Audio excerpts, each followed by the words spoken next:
Hello बच्चों, let's read the question. A spherically symmetric gravitational system of particles has a mass density rho equals to rho naught for r less than equal to capital R and 0 for r greater than r, where rho naught is a constant. A test mass can undergo circular motion under the influence of the gravitational field of particles. Its speed v as a function of distance r from the center of the system is represented by which of the following graph? So बच्चों given है हमें एक spherically symmetric gravitational system of particles. इसका centre मान लेते हैं O और इसका इफेक्टिव डिस्टेंस मान लेते हैं हम कैपिटल R. अब बच्चों यहाँ पर ये सिस्टम ऑफ पार्टिकल्स है. अब हम एक टेस्ट मास एज्यूम करते हैं दिए हुए क्वेश्चन के अकॉर्डिंग. इस टेस्ट मास को हम मान लेते हैं स्मॉल m.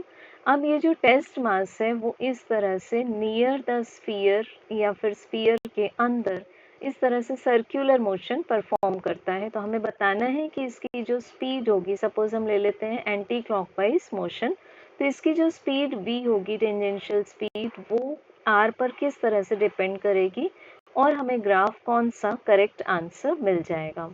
तो बच्चों इसके लिए हमारे पास में दो केसेस हैं कि या तो ये test mass inside the sphere हो, इट मींस क्या हो, r less than equal to r, या फिर नियर द स्फीयर हो. दोनों केसेस इसमें कवर हो रहे हैं.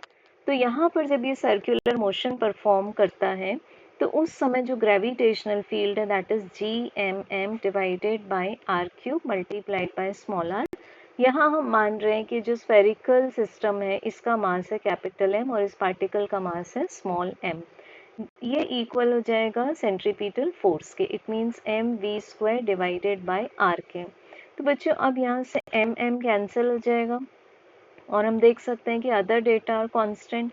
तो v² is directly proportional to r². It means v directly proportional आ जाएगा r. सो जब y directly proportional to x होगा इट मींस हमें ग्राफ क्या मिलता है उस समय, एक ऐसी स्ट्रेट लाइन जो कि पास होती है ओरिजिन से. तो बच्चों इस केस में option B and option D reject हो जाते हैं. अब हम चेक करेंगे कि जब ये टेस्ट मास, टेस्ट पार्टिकल बाहर रिवॉल्यूशन परफॉर्म करे, it means r more than r, सो उस समय हम कंसीडर करेंगे that gravitational force GMM divided by r² is equal to the centripetal force that is mv² divided by r. Again बच्चों यहाँ पर क्या होगा, हमारे पास में जो स्मॉल m है टेस्ट मास का मास वो कैंसिल हो जाएगा एंड हम देख सकते हैं कि हमें मिल जाएगा v² inversely proportional to r. तो यहाँ से हमें ग्राफ कैसा मिलेगा, that will be of the c type. तो हम देख सकते हैं c में फर्स्ट हमारे पास जो ग्राफ है वो स्ट्रेट लाइन है और फिर हमारे पास में जो ग्राफ है वो इस तरह से कर्व से शो हो रहा है. तो correct answer will be option C. Thank you.